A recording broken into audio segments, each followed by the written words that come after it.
I think there's a lot of gun show hate, and frankly, I think it's kind of unwarranted. Like, people complain about prices, people complain about all these different things, but let's be honest. Where else can I spend $5 to walk around a room with $1 million worth of guns in it, see people I know and talk to them, handle a bunch of cool old stuff, and leave with some good deals? Alright, so I like doing gun show videos, and I think you guys like watching gun show videos, so whenever I go to a gun show, I like to show off the things I bought, even if I didn't buy very much. This year I didn't buy that many things, but one of the items I bought in particular was really cool. So let's just start with the small stuff. I wish he had more because he was selling this for a really good price, but this box of Barnaul 762x54R was $10. This stuff right now is going about $15. I wish he had more of it, because I would have bought quite a bit more. I like shooting Mosins, and this is Mosin food. Next up, I traded some brass for this IMI 556. The price on this was a little overpriced. He wanted $20 for 30 rounds. And if you can find good prices on 556, it's about 40 cents around right now, but under 50 is still pretty possible online.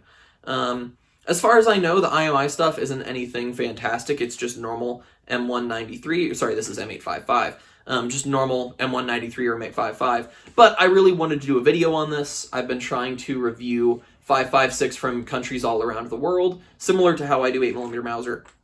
So I'll be expecting this on the channel at some point, but as I showed off in a previous video, I've probably got 2 or 3 years worth of interesting ammos to do videos on that I haven't even touched yet. So it might be a little while before I get to this. The last ammo I bought, well, I love my CZ82. It's like one of my favorite handguns I own. It's not super practical, and I've thought about selling it because it's not super practical, and then I shoot it, and I'm like, man, I love this handgun. How could I sell this thing? This is like the best handgun ever. Somebody needs to make a handgun that's just this, but in 9mm Luger and with a locked breech, and they would get literally all of my money. I love this handgun so much. The problem, though, is that 9mm Makarov is considerably more expensive than standard 9mm. Like, for 2 boxes of 9mm Makarov, I could have bought 3 boxes of standard 9mm.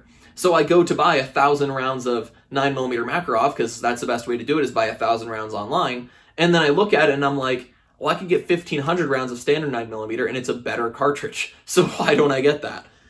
So I'm just always disappointed with ammo. But when I was at this gun show, this guy was selling these Silver Bears for $15 a box. And I was like, dude, that's a great price. I'm going to buy this guy out. And then when I said, oh, that's a great price, the guy was like, well, if you buy all of them, I'll do it for $14 a box. So I bought all of his Silver Bear 9mm Makarov, 950 rounds. Perfect, right? I love shooting this handguns. That's a stellar deal. I just need to be careful to not go through it too quick and then not have any more.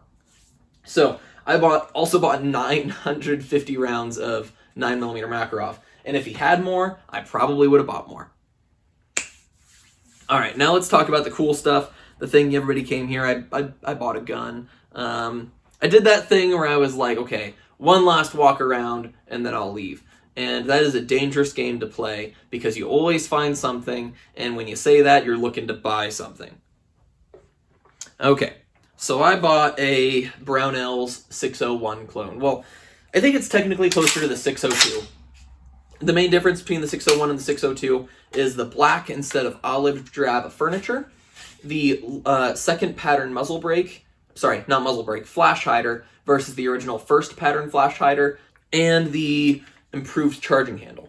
This uses the more standard today mil-spec charging handle, whereas the 601s use this, I think, pretty terrible triangle-style charging handle. Now, the one thing this is missing to be a true 602 clone would be a chromed-out bolt carrier. I think this is just one that somebody put in, or they decided to go for the black for some reason. Now, the issue is, I didn't quite have the money for it. The thing is I had taken stuff there to sell that I had bought, and it was like, okay, I'm going to put this on my tab for the future. And then I sold off all that stuff, so I basically squared myself away, and then I saw this, and I had to take him up on it. Now, to be fair, he did give me a really good deal on it. He had said something that I was like, oh, that's really cool, that's really interesting. And then next step, I was kind of looking at it, and he was like, well, if you trade this, I'll bring it down $100. And then next step, he was like, okay, don't worry about the trade. This is what I want for it. And I was like, all right, that's a good deal. So I ended up going for it. My plan is I'm going to do some videos on it. Like, I already have an M16A1, which is going to handle and shoot about the same. But I'm going to go out and do some videos on it, both on the range and at home. And then I think I'm probably going to get rid of it and go looking for something else. But it is a really, really cool rifle, and I am excited to shoot it, excited to get some time on it, and excited to make some videos on it for you guys. Okay, now let's talk about some trends I saw this year. And number one, talking about that, I noticed that I think retro rifle prices have stabilized. For a while, retro rifles were really overpriced. But I think the reason for that is that if you go back like 6 years, there were like 2 videos on old school ARs like this. TFB TV had a video on why one of the guys liked carry handles because they're nostalgic, they're cool, and then there was another one, and I can't remember who that was.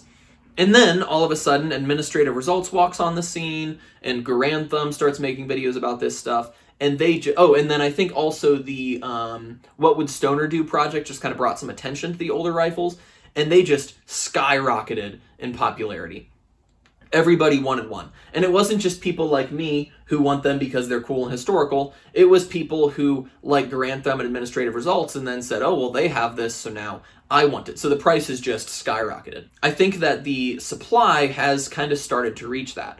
Originally, if you wanted to get one of these, you basically had to go to Nodak Spud or make one yourself.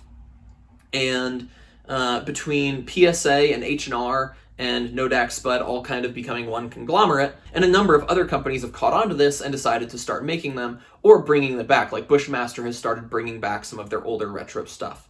I do think they're a little late to the game. I think if they could have done that like a year ago or 2 years ago, they probably would have had a lot better results, but I do still think those rifles are going to sell today, especially if they can undercut PSA a little bit. The demand has gone down a little bit, the supply has gone up a little bit, and so they have just kind of stabilized in price. The second thing I saw at the gun show was that almost all of the ammo was overpriced. Not quite COVID-19 overpriced, $40 for a box of 9mm, but still, there's a Cabela's just down the road, and if I wanted cheaper 9mm, I could get the same box of Winchester White Box at Cabela's and spend considerably less money. The big thing with gun shows and ammo deals, I think, is finding people like you and me who bought some stuff they didn't need. In fact, I was selling off some 20 gauge that I bought and didn't need, and I was selling it a little bit below what I had paid for it. Basically the same thing that happened to me with this 9mm Makarov. So ammo prices, especially like 5.56, 9mm, that kind of thing, was almost all overpriced. But even like 8mm Mauser and that kind of thing, when I saw it, it was overpriced. The third thing I saw was that people were really willing to haggle. And I think this is the sign of some not as good stuff for the gun market. If you follow the Gun Collective, they have their TGC news thing that they do. And at the beginning of every month, they always talk about how many gun sales happened.